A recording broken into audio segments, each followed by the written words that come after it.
Good morning, and welcome to the return of our fireside poetry service. We welcome all of you to relax by the fire, read and listen to poetry, enjoy the beautiful original music, and help yourself to the coffee and snacks behind you on the tables. Please feel free to get up quietly at any time during the service to help yourself to whatever you would like. It is likely this service will run long, but since it's intended to feel you are in a friend's home on a comfortable holiday morning, Feel absolutely free to leave whenever you like. We know you have various holiday plans. We will have 3 sections of readers today. The first and third groups will be here in Anderson, and the middle section will be on Zoom. I'd like to especially thank Jack for setting up the technical requirements for today. Finally, for those who signed up to read poems or prose during the service, please read 1 medium or long poem or 2 short poems or a piece of prose, so all who wish to may have a chance to share their own or favorite poem. We'll begin by lighting the chalice.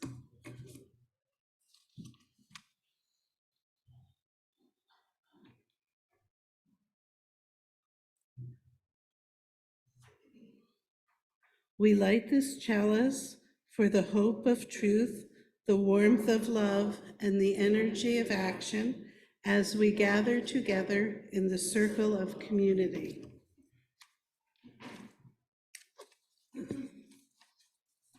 And for our first group, I would like to call Jack up. I'm sorry, one more point. A very good idea is after each poem, we're just going to take a small moment, like a small breath, to get ready for the next poem. Thank you. Here's your list.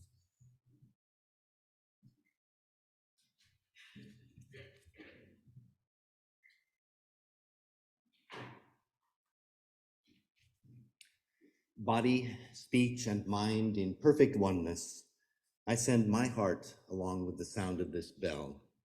May all the hearers awaken from forgetfulness and transcend the path of anxiety and pain. As we listen to the bell, feel our afflictions begin to dissolve. May our mind be calm, our body relaxed. A smile is born on our lips. Listening to the sound of the bell, our breathing guides us back to the safe island of mindfulness. In the garden of our heart, the flower of peace blooms beautifully.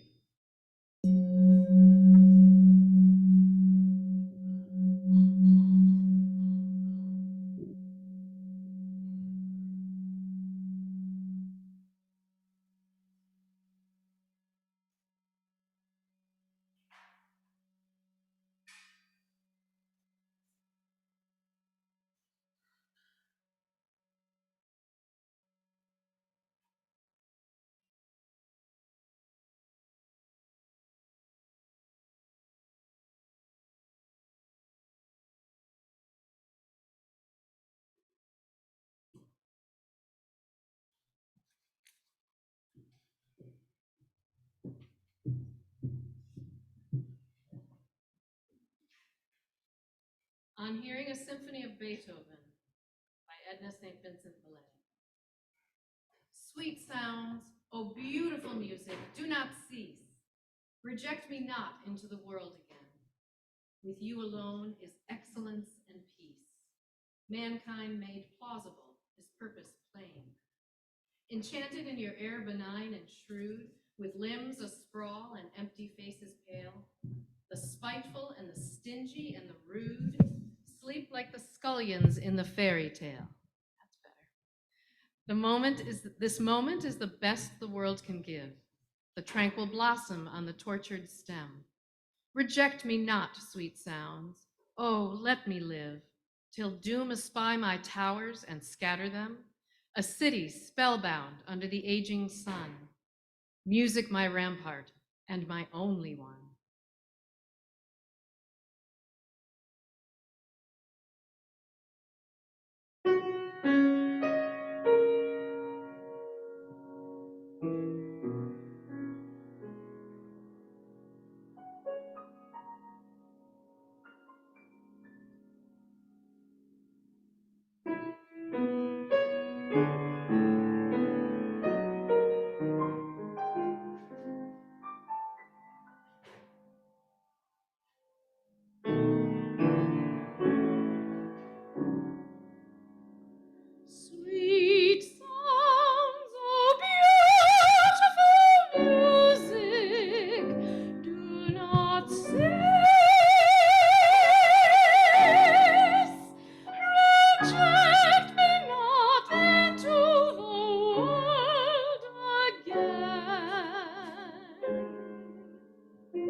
the best the world can give, the tranquil blossom on the tortured stem.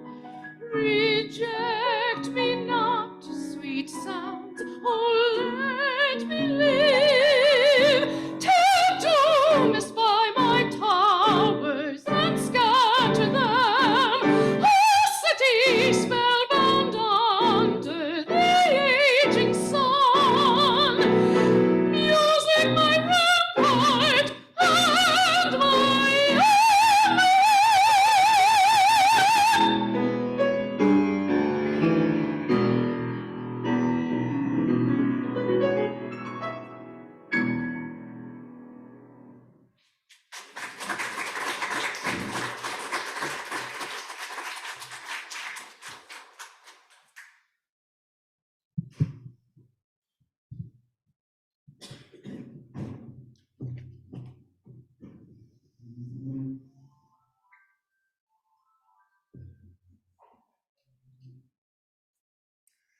Poetry has been close to the heart of USR from the very beginning.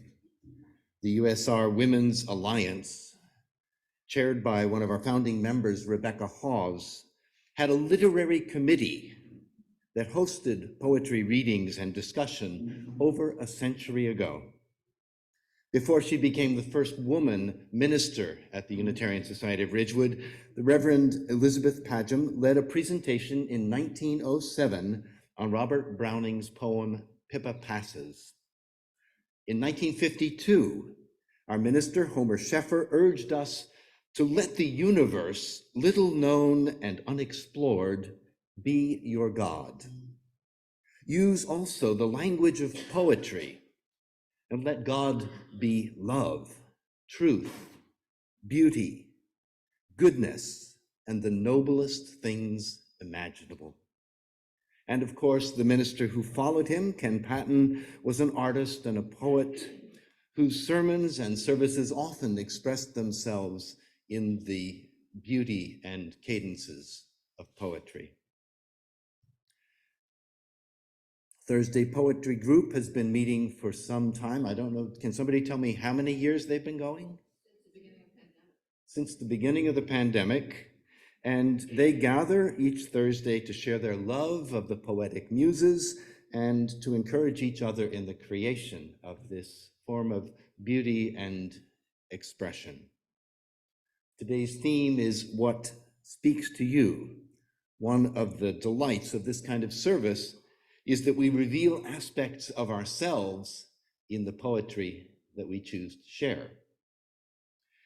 I add my welcome to Mary's welcome to the congregation and to those of you on Zoom. It is good to be with you this morning. Everyone is welcome here. But if you didn't sign up already to read a poem, we're trying to keep this experience within bounds. If you're not going to be reading, though, you're more than welcome to get up and get some coffee or some refreshments during the service and to do the same on Zoom. I'd like to begin the readings now of the poetry from Anderson with a poetic meditation on a site that is mercifully becoming less common in our world today: plastic bags trapped in trees. This is a poem by our own George Whitty from An Abundance of Caution, which is his latest book. The poem is called Empties. December. Bags in funerary trees, enkindle when late daylight hastens down. Strange foliage, abandoned nests, or souls disowned. Adrift in whirling vortices, no name or broken body to renew. What tore them free from care? Breath passing through, invisible but violent as fire. Downed limbs and sizzling wires, roof peeled from nails, small husks of animals, and birds caught out. Once seen, they're everywhere, conveying air, in permanent captivity. This month of star-cast birth and merchandise, the bags bear witness but decline to testify. Inhale, collapse. Like thought balloons, recall so many empty hands and what they held.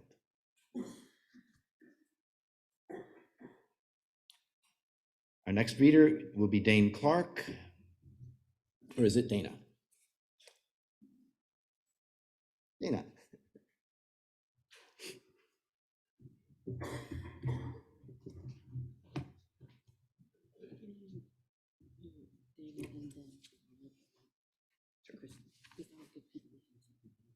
Okay. On advice of counsel, following Dana will be Anita Young. Good morning. I chose the poem Invitation by Mary Oliver. I'm going to read the poem and also the marginalia that comes with it. Invitation. Oh, do you have time to linger, just for a little while, out of your busy and very important day? For the goldfinches that have gathered in the fields of thistles, for the musical battle to see who can sing the highest note, or the lowest, or the most impressive of mirth, or the most tender. Their strong, blunt beaks drink the air as they strive melodiously, not for your sake, and not for mine, and not for the sake of winning, but for the sheer delight and gratitude. Believe us, they say. It is a serious thing, just to be alive on this fresh morning in the broken world. I beg of you, do not walk by without pausing to attend to this rather ridiculous performance. It could mean something. It could mean everything.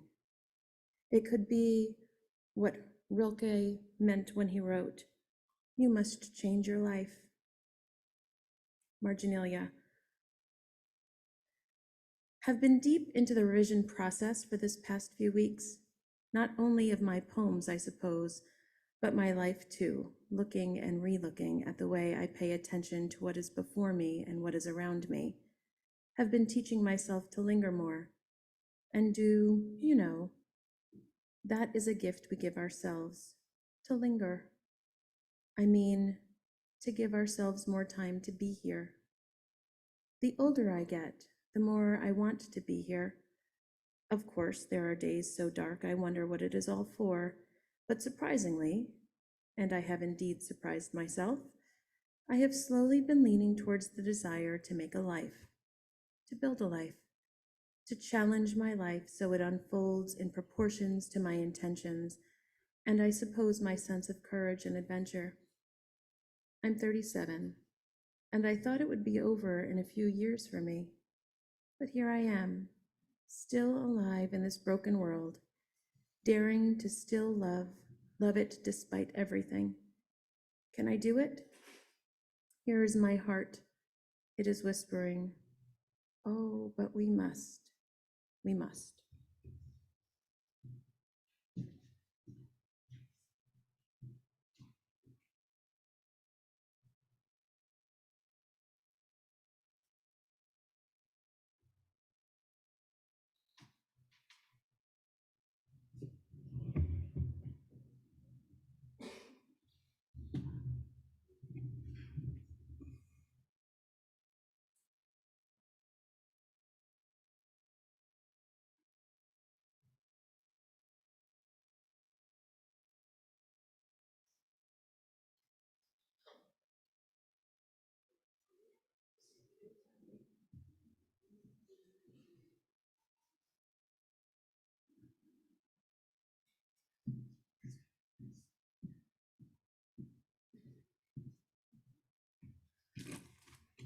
Good morning. This poem is dedicated to Peter Levy. He used to be a member here. He loved comedy, and he had a terrific laugh where you knew that something was funny because he'd be there, ha, ha, ha, And it just brought joy to us all. He also was a computer geek. So my poem was always dedicated to Peter. Not smart enough for a smartphone. My son gifted me a phone, said it was very smart. He said it would ease my life, that it was a new start. Connect to the internet, search for all you want to know. No need for TV. On it, what's your favorite show? It's time to throw your ancient alarm clock away. You can shop for anything, from a ship to a sock. You can find every address with a high-tech map. You can get rid of the wrinkles on your photo with an app. You can pay your bills online with a single click. You can order a meal with just a finger click. Now you can chat and tweet from your armchair, photos of your grandkids you can see and share. You have the world at your fingertips now, he said, but I struggle to make a simple call, stupid old me. I wanted to send a message to my dearest old friend. I typed for dear, I typed dead, and then press send. I tried to watch a movie, but it made my eyes spin. How to see those tiny mini figures on a tiny screen. I tried to use the calculator, but it took me an hour to find. I could have added up the numbers faster in my mind. Things get opened and switched on without my will. I break into a sweat at the thought of my data bill. Stop sending me good day texts, for goodness sake. Those pings and rings give me a blasted headache. So for others, a smartphone may be trendy and hot.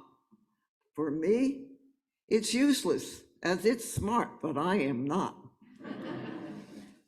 I have one more short poem that I'm dedicating to the women. 6 women swimming naked in the ocean. An even dozen, as it happens, changeable as the lunar egg and milky like that. Breasts that have ever waxed and waned, answering the tides and tugs that rule the world, men and children. Those bosoms have heaved with passion and impatience, but here in the midnight ocean, they just float like jellyfish. Life buoys, bottles flung out with no messages inside. We tumble and crash like so much sandy laundry, singing out names, keeping an eye out for each other by means of our headlamps, 20, 12 shiny melons. We have been called so many things, have come from so many places. Earlier in the beach house, we were all such different people, modest, illustrious, or provisional, forgetting we had this standard equipment to bind us and once unbound to carry us away.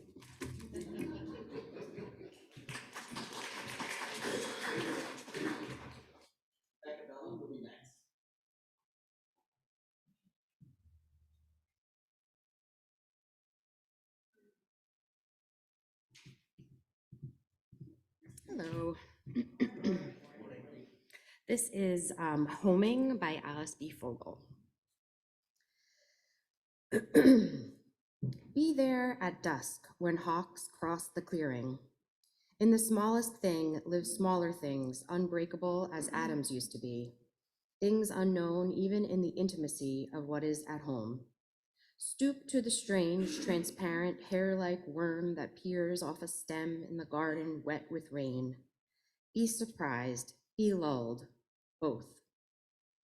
Stay for when the child remembers fathering you. Stay in one place for a very long time. Marry it, move in, not on, until nothing could be better than this, every instant. Nothing better than this love, this body, this weather, with all its inconveniences and change. Get microscopic, the object ever nearer to the eye expansively. Be blinded by the nearness and then wait for new sight returning. Not to know or to own, but to see, your vision unclouded by the far, by a need to go there someday, sucking this day from sight. Desire this, savor this. Not other, not new, but always in the same, the otherwise, the renewed. Sameness surrounded by enough air, enough silence, and you, so that you hear it when the deep groan of the planet's momentum pushes the unheard of closer to your ear. Listen closely.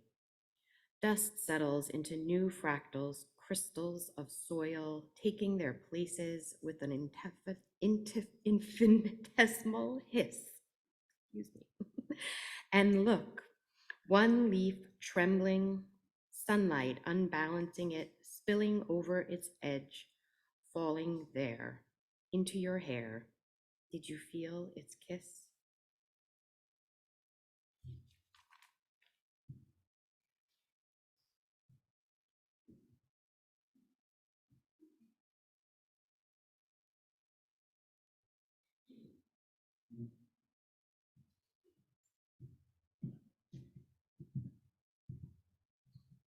Good morning.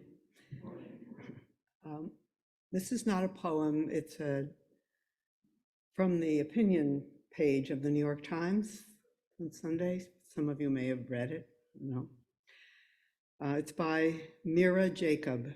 Things I thought made sense just don't anymore. And it is written as a graphic essay, but I can't show you the graphic because I'm not as tacky enough to project it. I thought the world would come back after the pandemic. I thought I would come back after the pandemic. I thought there would be an after the pandemic, yet none of these things have happened yet.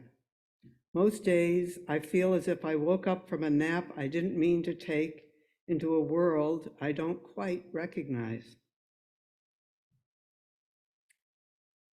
Things I thought made sense just don't anymore. Subways, skyscrapers, democracy, bras. No, really, bras. My entire body. Things that never made sense seem like clever death games designed by mean aliens. Let's give them capitalism and take away healthcare. Release the Kardashian.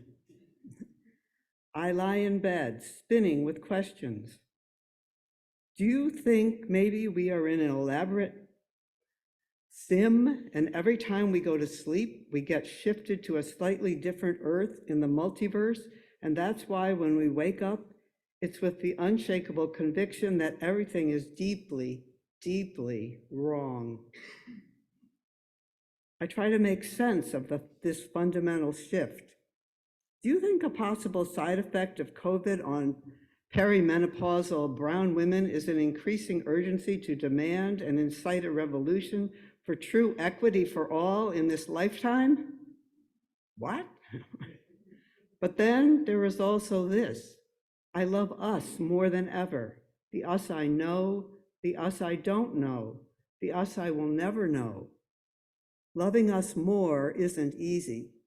I watch the news from Gaza and cannot stop weeping for the missing, the dead, the hostages, the moms, the dads, the grandparents, the cousins, the uncles, the aunties just trying to survive, and the children, our children. I don't know how to hold so much love and rage in a single human body. I don't know how human bodies can ever thrive when oppressive forces dehumanize us, exterminate us, and turn us into soft running targets. My friend Hala Alyan says, we bear witness because this is how we build new narratives, because often this is the most beautiful task of an ally, which is to say of a human, to say, I see what you see. I tell myself to bear witness. I tell myself that it helps to know more and do everything I can. I don't know if it helps. At night, when I am at my most panicked, I find myself trying to evolve in real time, to grow the part that will change us faster, that sounds like a metaphor. It's not. What if a body that's lived more years than it has left under a colonialist, capitalist, white patriarchy carries the potential for our better future, specifically the as yet untapped ability to grow a new organ that will recognize how deeply our futures are intertwined, allowing us to reach our full potential by finally bridging the gap between our limited imaginations and our collective survival. Evolution has worked out well for other inhabitants of the earth. In elephants, their trunks, which can uproot whole trees or pick up a single leaf or soothe their young, started as snorkels for their semi-aquatic ancestors. In giraffes, their blue tongues are believed to make it possible for them to eat leaves from the tops of sun-scorched trees. The wood frog survives temperatures below minus 18 centigrade by letting 60% of its body freeze and then thaw when spring returns. In response to physical damage or starvation, the immortal jellyfish transforms into a polyp and starts its life all over again. This is what I want for us, to change on a cellular level. I want to grow the part that will bring us out of this dark place, the part that will make us soft from food and sunshine and laughter, the part that will allow us to live and to live and to keep living. Sometimes when I'm very still in my wildest self, I can feel it already, the invisible tether growing between us, pulling us toward a world that sees what we see, a world that will love us back.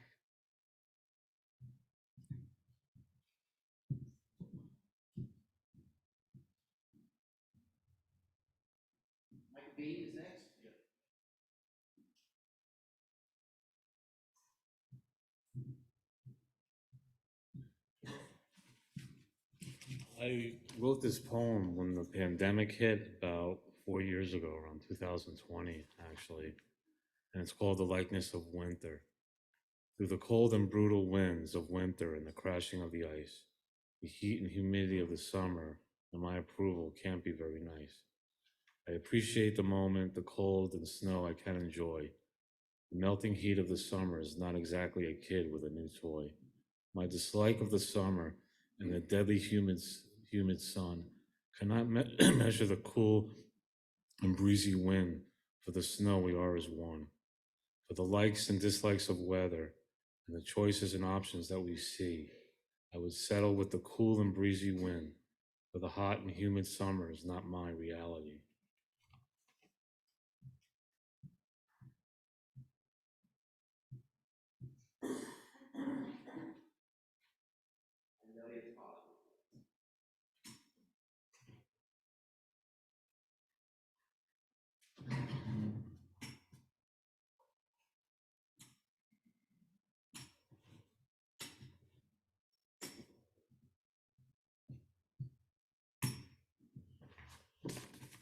Good morning and early Happy New Year. This poem is named Have You Earned Your Tomorrow by Edgar A. Guest. Is anybody happier because you passed his way? Does anyone remember that you spoke to him today? This day is almost over and its toiling time is through. Is there anyone to utter now a kindly word of you?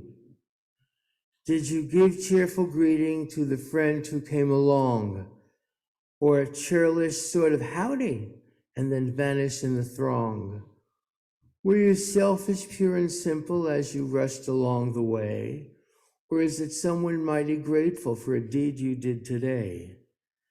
Can you say tonight in parting with a day that's slipping fast, that you helped a single brother of the many that you passed? Is a single heart rejoicing over what you did or said? Does a man whose hopes were fading now with courage look ahead? Did you waste a day or lose it? Was it well or sorely spent? Did you leave a trail of kindness or a scar of discontent? As you close your eyes in slumber, do you think that love would say, "You have earned one more tomorrow by the work you did today"?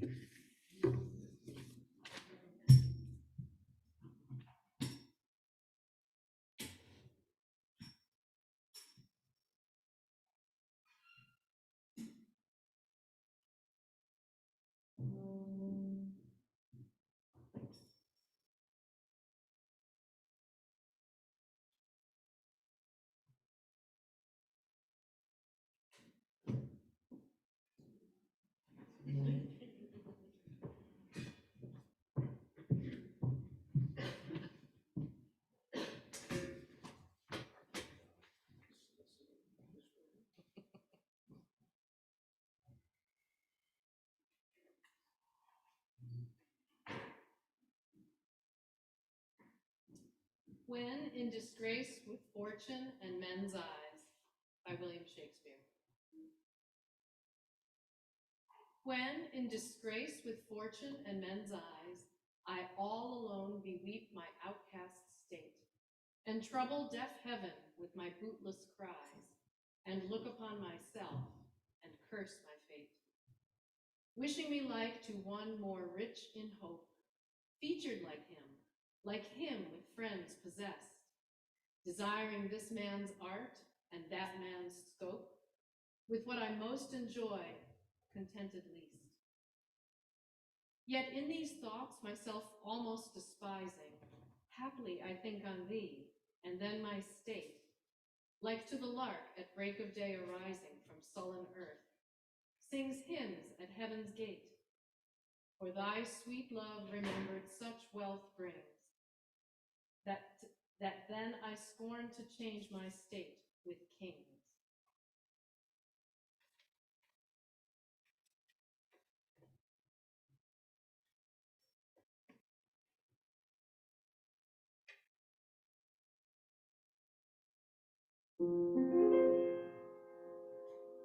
When in disgrace with fortune and men's eyes, I all alone beweep my outcast state, and trouble heaven with my bootless cries, and look upon myself and curse my fate.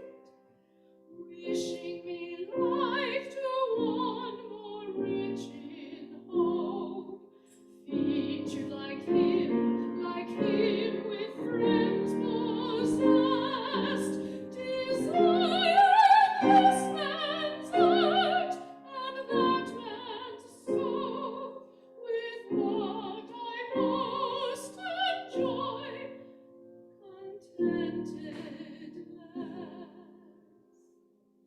Yet in these thoughts myself almost despising, happy I think on thee, and then my state, like to the lark at break of day arising from sullen earth, sings hymns at heaven's gate.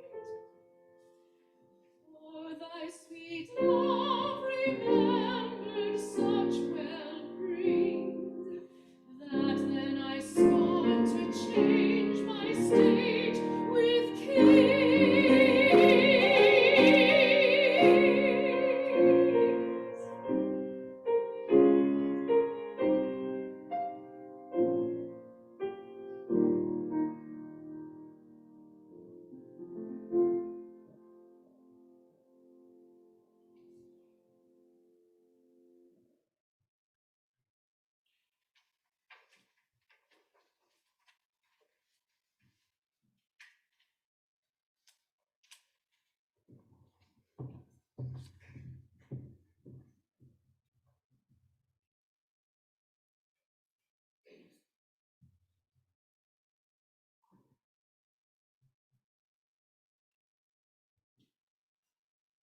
Now we turn our attention to the television screen in Anderson. Carol Wolf is going to present the readers on Zoom. Good morning.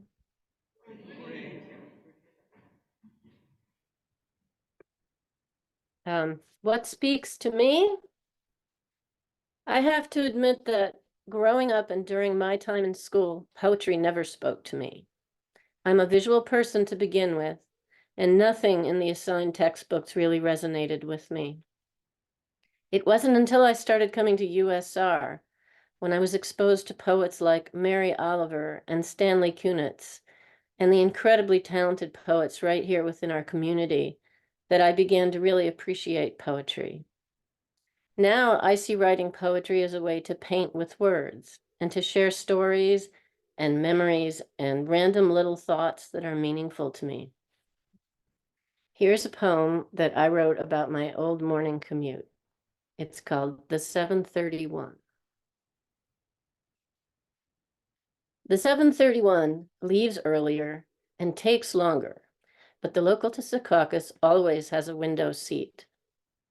I watch each town pass by outside, the houses huddling together just a bit more tightly at each stop, the green between shrinking until all that grows is pavement. The tracks turn towards the city as we depart the penultimate station, sidling alongside a motionless canal.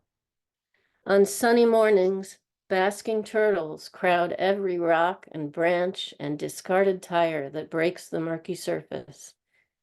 Egrets take off as the train flies past. Beyond the channel, the horizon opens up and the meadowlands spread out before us. Each day, each hour differs from the last. At low tide, mudflats teem with seabirds, hunting and pecking amidst the reeds. High tide rolls in like a mirror, clear blue or cloudy, and water and sky become one. At 10 a.m., the conductor calls out my stop, and I leave my window seat until tomorrow. We have one other reader on Zoom. That's Margaret Davies, and I'm going to unmute her so that she can read. Thank you, Carol. I'm not a big poetry person, but this poem, Author Unknown, came with a Christmas card that I got this year, and it really moved me. So I'll just read it quickly to you. It's called The Christmas Card List. There is a list of folks I know, all written in a book. And every year at Christmas time, I go and take a look. And that's when I realize these names are all a part, not of the book they're written in, but deep inside my heart. For each name stands for someone who has touched my life sometime. And in that meeting, they've become a special friend of mine. I really feel that I'm composed of each remembered name. And my life is so much better than it was before they came. Once you've known that someone, all the years cannot erase the memory of a pleasant word or of a friendly face. So never think my Christmas cards are just a mere routine of names upon a list that are forgotten in between. For when I send a Christmas card that is addressed to you, it's because you're on that list of folks I'm indebted to.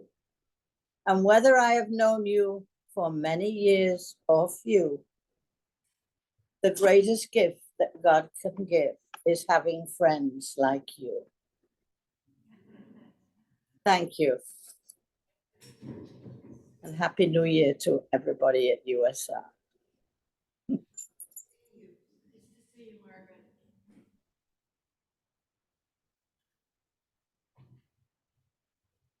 It is good to see you, Margaret. There's a line in our community covenant that feels perfect for a poetry service. It's our promise to include all people with gratitude for the differences among us, celebrating the richness of varied perspectives. The beautiful diversity in what we're sharing reminds us that each one of us is a precious piece of the mosaic that is USR. And the variety of our poetic choices shows forth our many points of view. Each of us sees the world differently. And each of us, sorry, I've been reading with Janice David Brooks' latest book, How to Get to Know People, and it has primed me to be more sensitive to the world, I guess. There it is. Each of us sees the world differently, and each of us brings unique gifts to the life in this congregation. Just so we each contribute what we choose and are able to give in support of the mission of USR. Growing in mind and spirit, we act together as a beacon for justice and love, transforming self and world. This is the last Sunday in December. My wife pointed out that numerically it's 1, 2, 3, 1, 2, 3. Think about that. We share half of our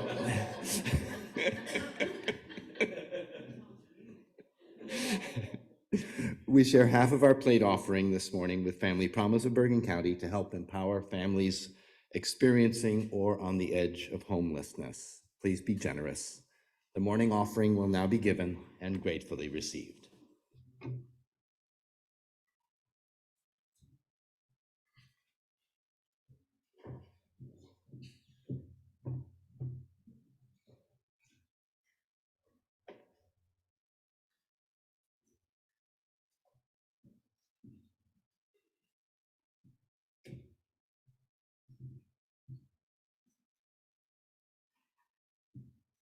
Night on the Prairies by Walt Whitman from Leaves of Grass. Night on the prairies. The supper is over. The fire on the ground burns low. The wearied emigrants sleep, wrapped in their blankets. I walk by myself. I stand and look at the stars, which I think now I never realized before.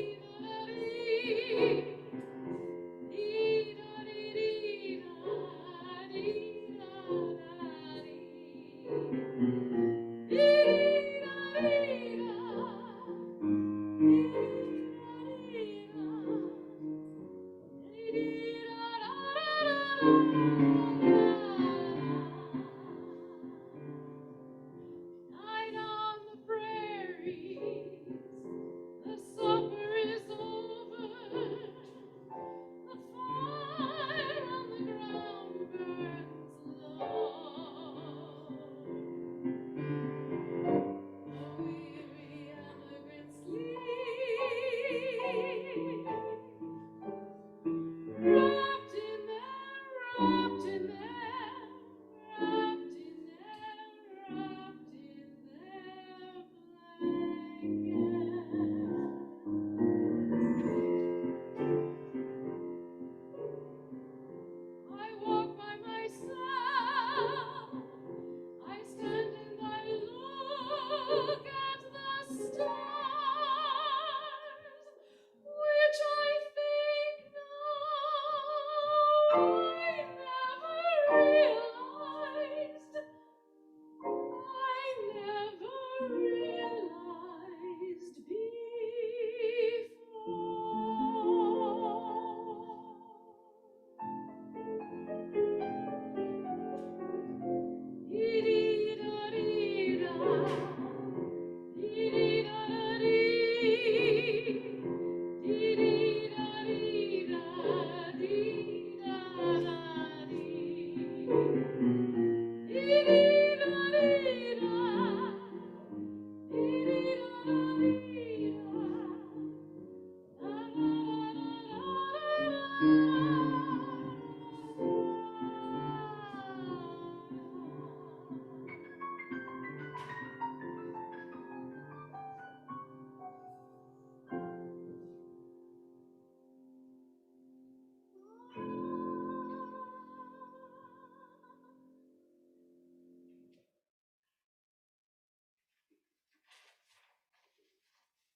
So when I think of poetry, I realize I write it as well as enjoy reading others' poems to make sense of what I see and what connections I can make.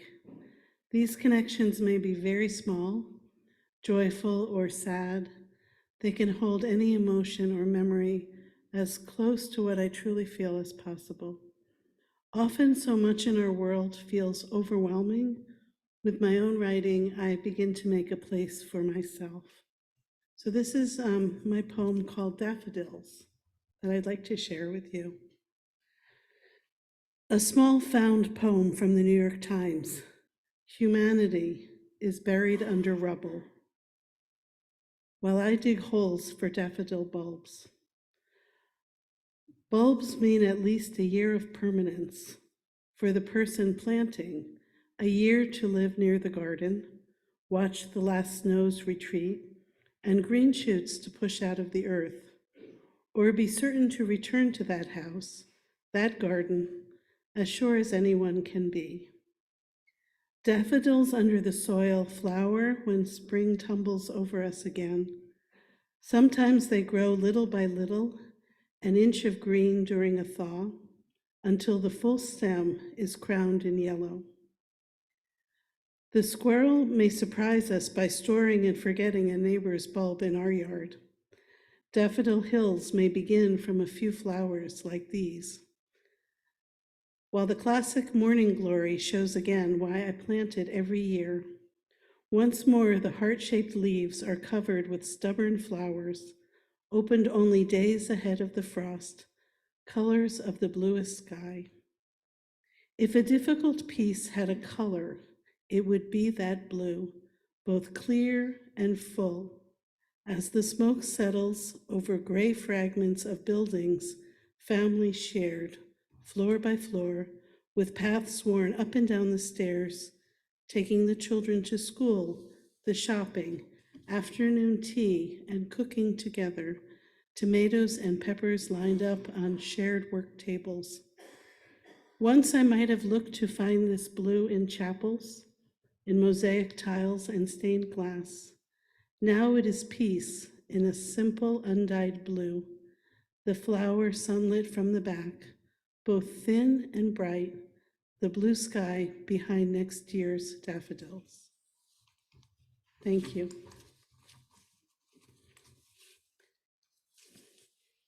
And next we welcome Laura.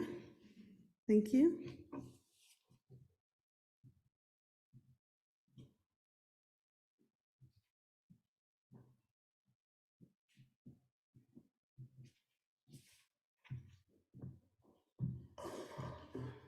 I selected a poem called Lament by Rainer Maria Rilke.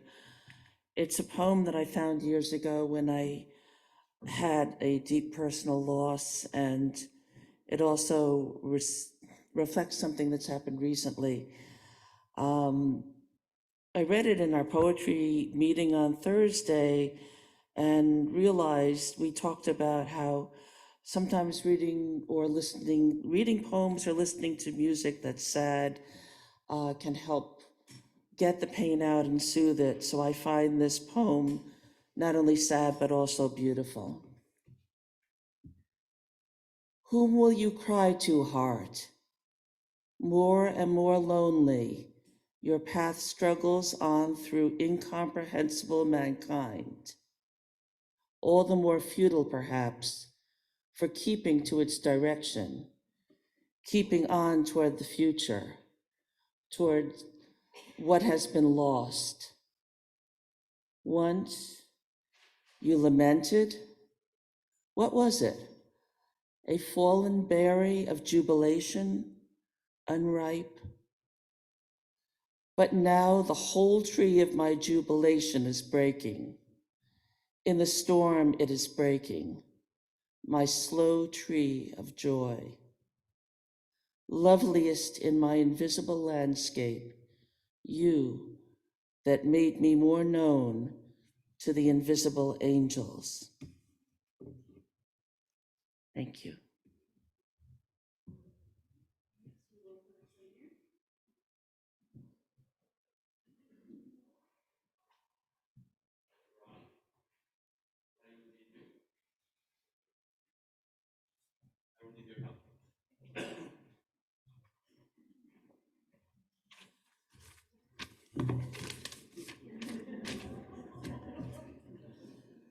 So I am somewhat dyslexic and somewhat shy.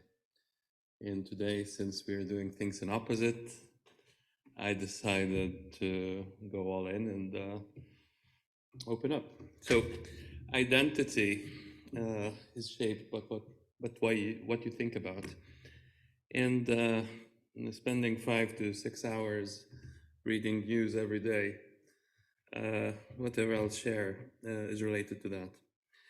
So in yoga, one of the ways to achieve enlightenment is to remove yourself from attachments. And I couldn't remove myself from this attachment, and I'll share with you.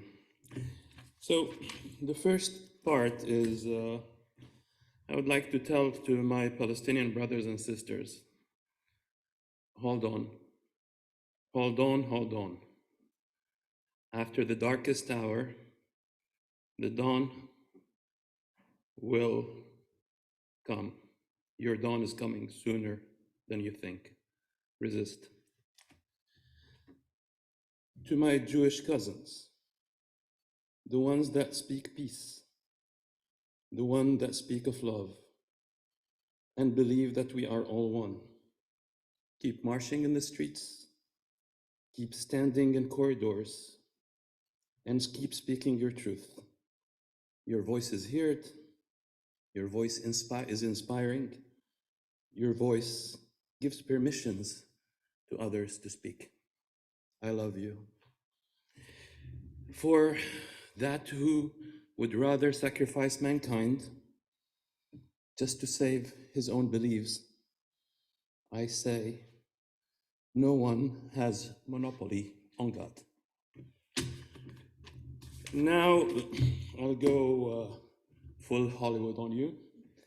So I need spring music, spring, harvest music in the background.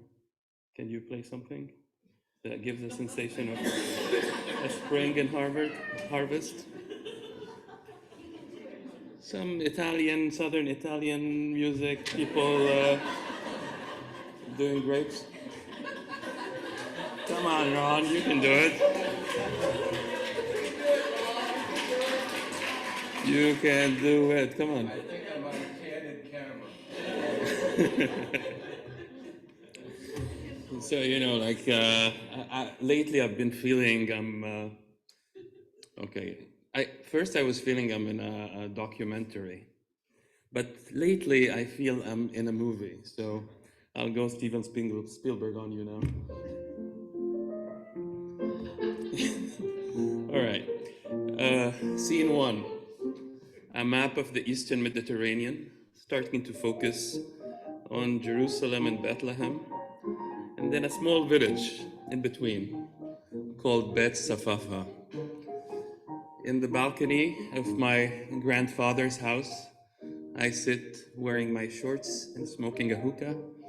By my side, my uncle, drinking tea and mint. And I ask him, what's that building in front of us? And he goes, oh, that's Terra Santa. It's a seminary school. And I go, what's Terra Santa? He said it means the Holy Land. And I go, what are they doing here in Bet Safafa? Why not Jerusalem? Why not Bethlehem? Why here? And he leans to me and he says, can I tell you a little rumor? And I go, yes, yes. Oh, do you know what Bet Safafa means? Where does the name come from? And I go, no. I'll tell you. So now, scene 2. Let's stop, Ron. Thank you. Scene 2, Damascus, 11th century. So something like 1001 Nights, you know, like.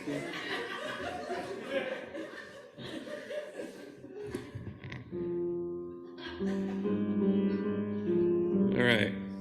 So the map again, but now it's like one of those maps on leather piece. brown. Then you go in Damascus, and now you see people wearing turbines and merchants selling stuff and loud noise.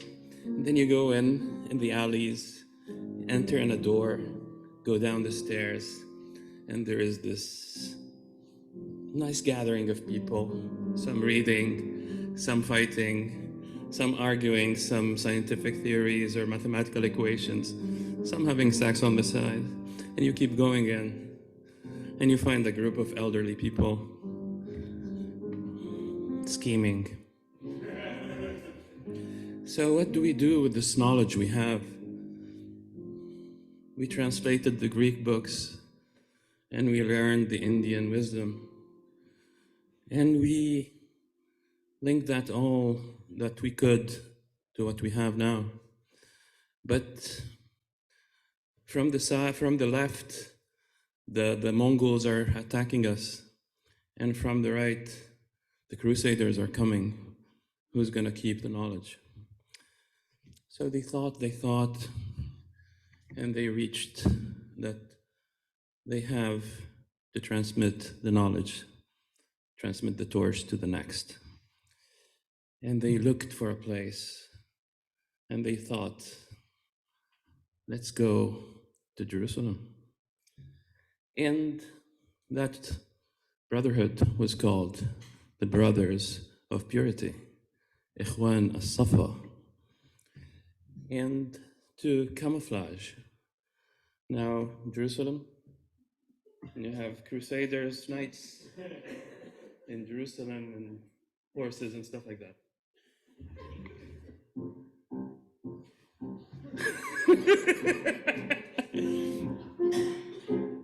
All right, at the night, few crusader knights take off their shields and sneak on donkeys so nobody pays attention to them. And they went 4 miles south of Jerusalem. And they stayed there. And they they met with the Brothers of Purity. And to hide the name, they don't call it Bet Safa. They call it Bet Safafa, just to hide it. Stop.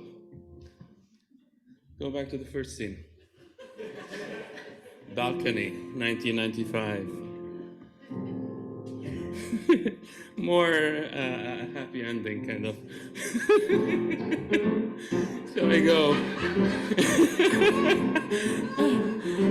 I lean to my uncle and I ask him,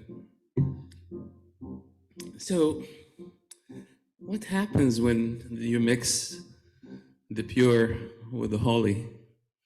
And he looks at me with a smile and he says, depends on the context.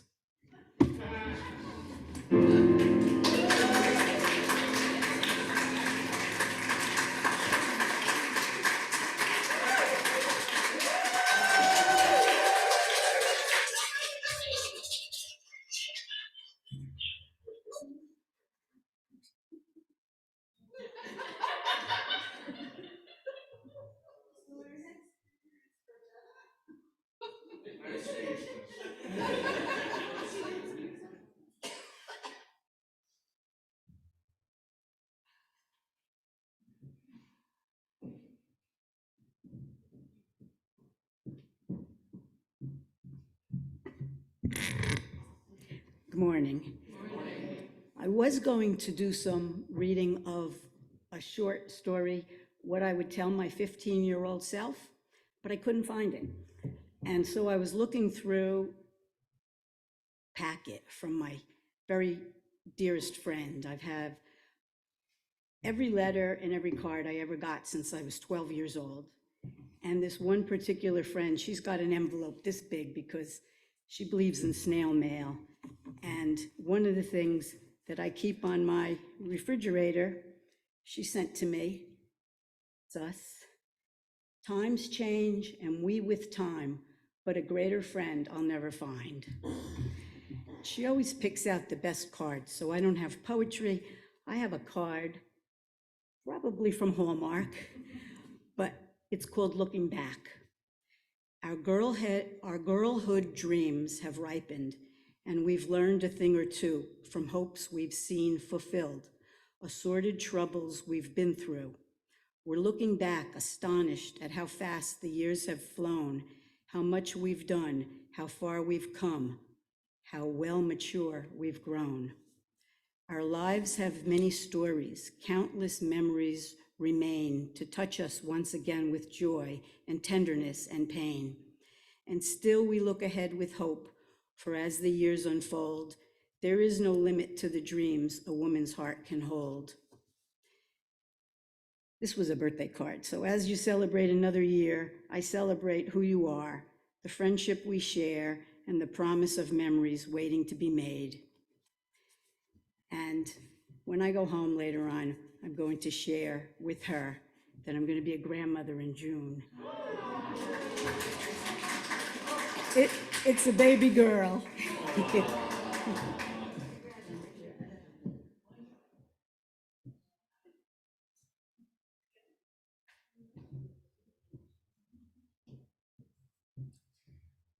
Let's see. So today I've got two poems I'll be sharing. One is about dogs, and one is about the new year. And I'll let you figure out which is which as we go on. So the first poem is by Mary Oliver, and it's called Wild Geese.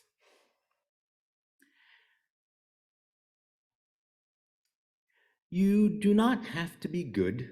You do not have to walk on your knees. For 100 miles through the desert repenting, you only have to let the soft animal of your body love what it loves.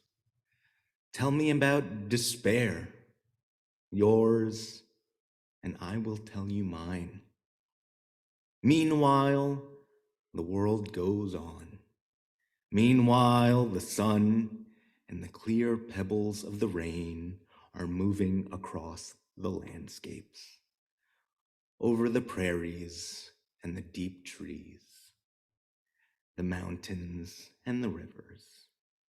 Meanwhile, the wild geese, high in the clean blue air, are heading home again. Whoever you are, no matter how lonely, the world offers itself to your imagination, calls to you like the wild geese, harsh and exciting, over and over announcing your place in the family of things. And the second poem I'll be reading today is, let's see, we'll do this dog one. This one is called Dharma by Billy Collins. Dharma. The way the dog trots out the front door every morning without a hat or an umbrella, without any money or the keys to her doghouse, never fails to fill the saucer of my heart with milky admiration. Who provides a finer example of a life without encumbrance?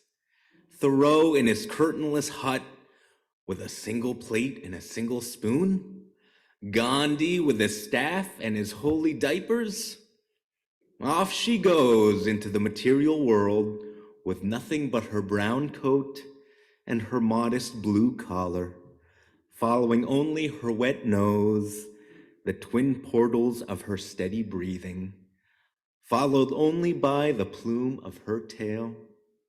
If only she did not shove the cat aside every morning and eat all his food. What a model of self-containment she would be. What a paragon of earthly detachment.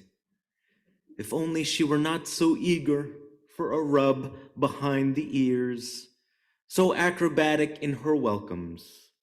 If only I were not her God.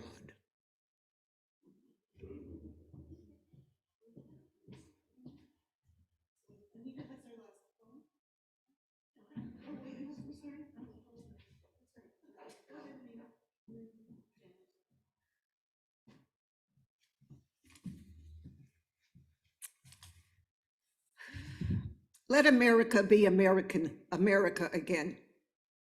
It's by Langston Hughes. Let America be America again. Let it be the dream it used to be. Let it be the pioneer on the plain, seeking a home where he himself is free. America never was America to me. Let America be the dream the dreamers dreamed. Let it be that great, strong land of love where never kings connive nor tyrants scheme, that any man be crushed by one above. It never was America to me. Oh, let my land be a land where liberty is crowned with no false patriotic wreath, but opportunity is real and life is free. Equality is in the air we breathe. There's never been equality for me, nor freedom in this homeland for the free. Say, who are you that mumbles in the dark? And who are you that draws your veil across the stars? I am the poor white, fooled and pushed apart. I am the Negro bearing slavery scars. I am the red man driven from the land. I am the immigrant clutching the hope I seek and finding only the same old stupid plan of dog eat dog, of mighty crush the weak. I am the young man full of strength and hope, tangled in that ageless, endless chain of profit, power, gain, of grab the land. Oh, of grab the gold, of grab the ways of satisfying need, of work the men, oh, take the pay, of owning everything for one's own greed. I am the farmer, bondsman to the soil. I am the worker, sold to the machine. I am the Negro servant to you all. I am the people, humble, hungry, mean, hungry yet today despite the dream. Beaten yet today, oh pioneers, I am the man who never got ahead. The poorest worker bartered through the years. Yet I am the one who dreamt our basic dream in the old world while still a serf of kings. Who dreamt a dream so strong, so brave, so true, that even yet its mighty daring sings? In every brick and stone and every furrow turn, that's made America the land it has become. Oh, I'm the man who sailed those early seas in search of what I meant to be my home. For I'm the one who left dark Ireland's shore and Poland's plain and England's grassy lea, and torn from Black Africa, strand I came to build a homeland of the free. The free? Who said the free? Not me. Surely not me. The millions on relief today? The millions shot down when they strike? The millions who have nothing for our pay? For the dreams we've dreamed and all the songs we've sung and all the hopes we've held and all the flags we've hung? The millions who have nothing for our pay except the dream that's almost dead today. Oh, let America be America again. The land that has never been yet, and yet must be. The land where every man is free. The land that's mine. The poor man's, Indians, Negro, me, who made America, whose sweat and blood, whose faith and pain, whose hand at the foundry, whose plow in the rain, must bring back our mighty dream again. Sure, call me an ugly name you choose, the steel of freedom does not stain. For those who live like leeches on the people's lives, we must take back our land again, America. Oh yes, I say it plain. America never was America to me, and yet I swear this oath, America will be. Out of the rack and ruin of our gangster death, the rape and rot of graft, self, and lives, we the people must redeem the land, the mines, the plants, the rivers, the mountains, and the endless plain. All the stretch of these great green states, and make America great again.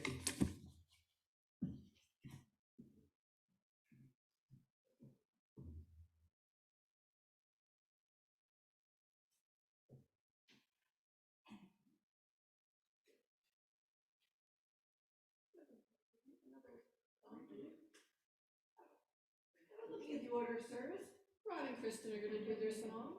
Then we're going to extinguish the chalice, and then I'm going to read the poem. Okay.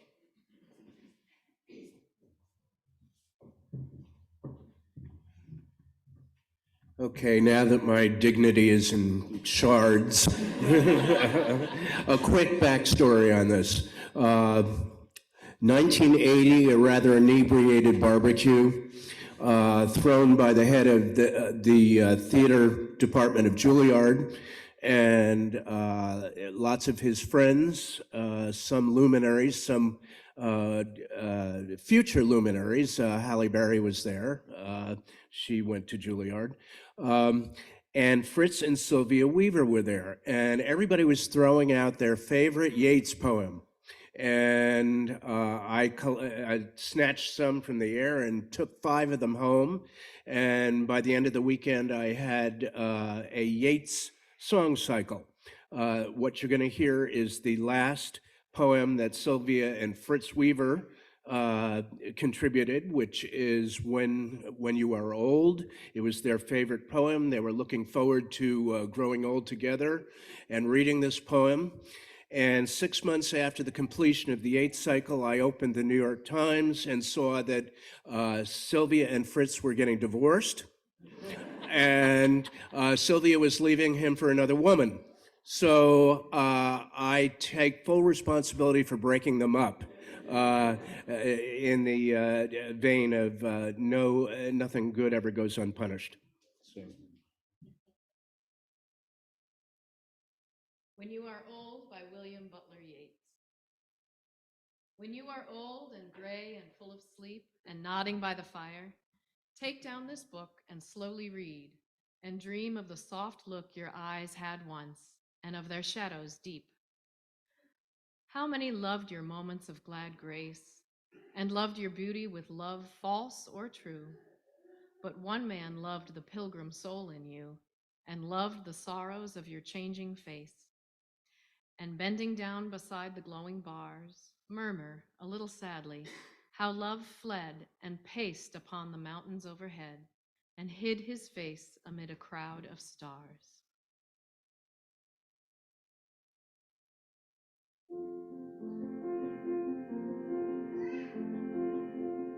When you are old and gray and full of sleep, and nodding by the fire, take down this book and slowly read and dream of the soft warmth your eyes had once and of their shadows deep.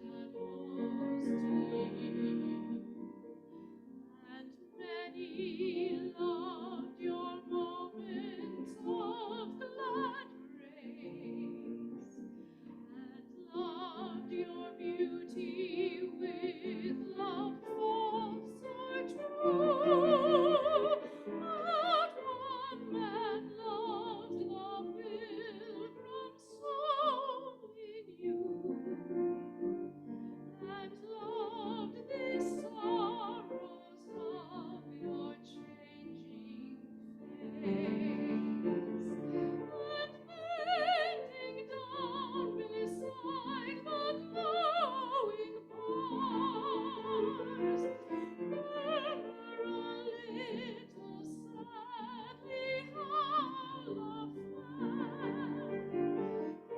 and paced upon the mountains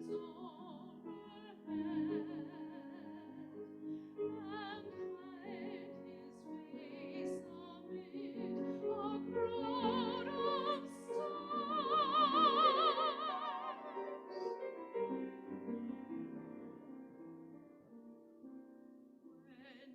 When you are old and gray and full of sleep, and nodding by the fire, take down this book and slowly read and dream of the soft warmth your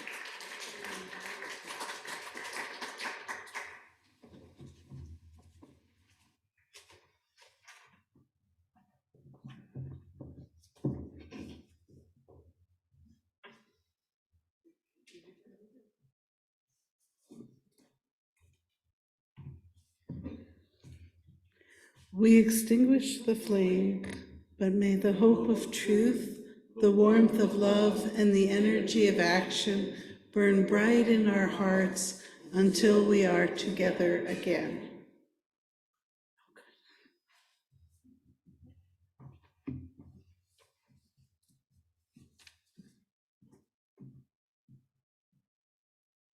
To close the service, I'm going to read Tilt, a Prayer for the Winter Solstice by Trisha Arlen.